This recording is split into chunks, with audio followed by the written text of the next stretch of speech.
Volume number 2, transcription number 23, 3, 2, 1, start. Madam Deputy Chairman, when the House rose for lunch, I was discussing the response of the public to the loan program of the government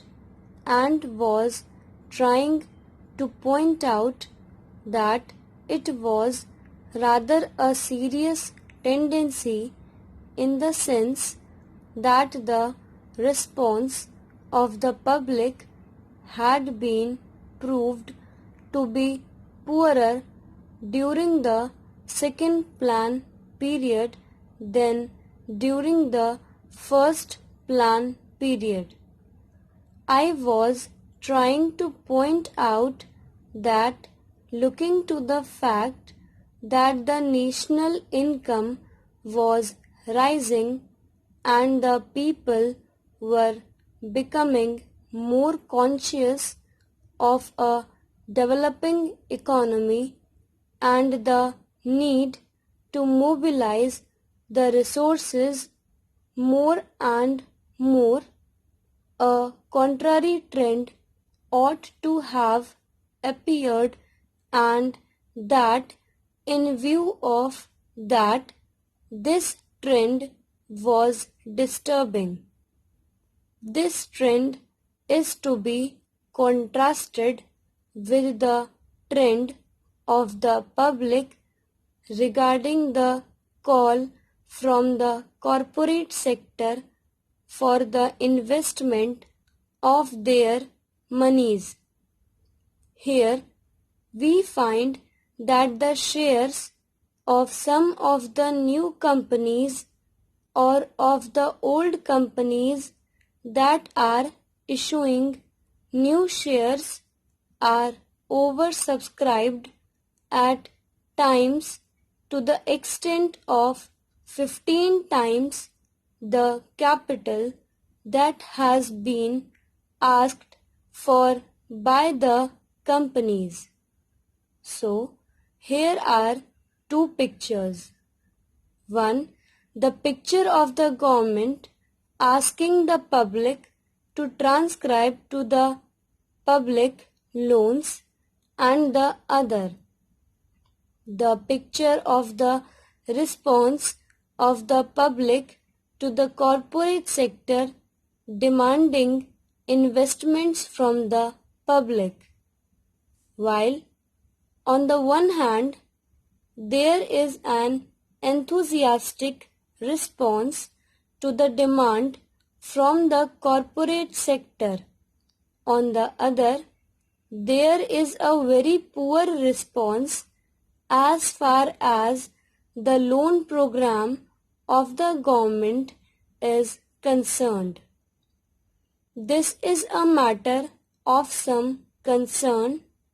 and I feel that the government should pay more attention than just exhorting the people to save more and to hand over their savings to the government, as the Honorable Finance Minister has done more than once.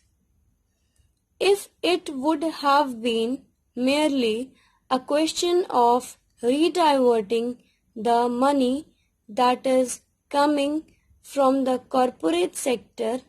to the public exchequer in the form of loans, perhaps the matter would not have been so serious. Then it would have been just a question of reallocation of the functions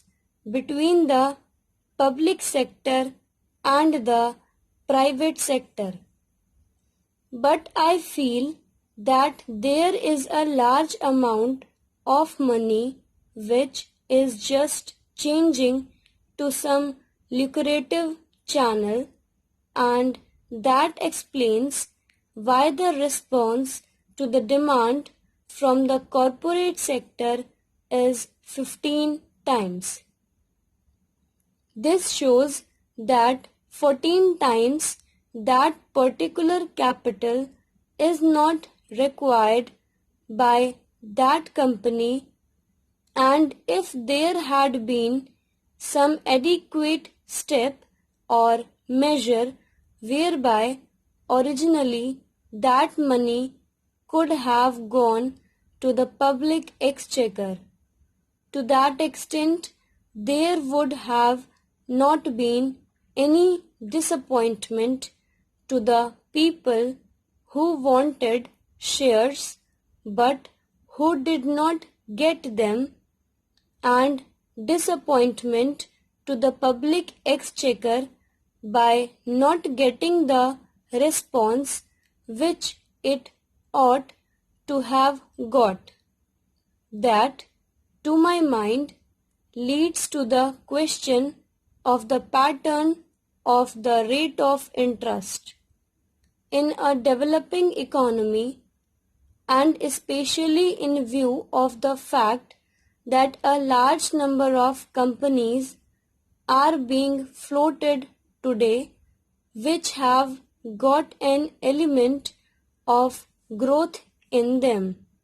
thereby attracting so much capital towards them,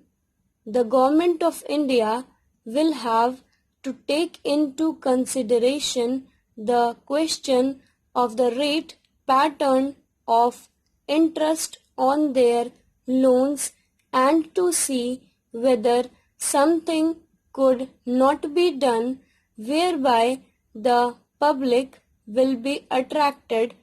to a large extent towards their loan program than hitherto.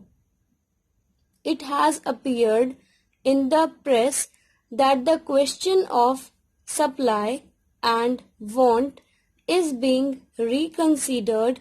and that offers are sought to be made more attractive. If, in the same strain, the entire question of the loan program is also considered, it may be possible that these loans also might be made more attractive and thereby more capital which is today just changing the channels of profitable employment might be diverted to the public exchequer in the form of public loans. Para. Then there is the question of the state governments performing their part which has been assigned to them during the third plan period. In this connection,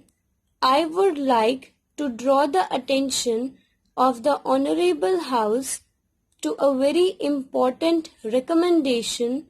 which has been made by the Third Finance Commission, namely the appointment of a high power commission to go into the entire question of the allocation of financial resources between the central government and the state governments. They have argued the whole case in nearly 1.5 pages in order to show why it has now become necessary that a high power commission should be appointed to go into this important question. According to the Third Finance Commission, the allocation of resources between the center and the states was made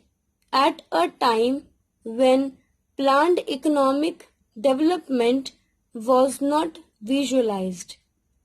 When the Constitution was framed, the development of the public sector,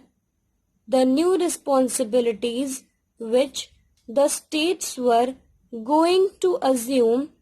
and a plan era were not properly visualized. and it was under these conditions that these allocations were being made. Stop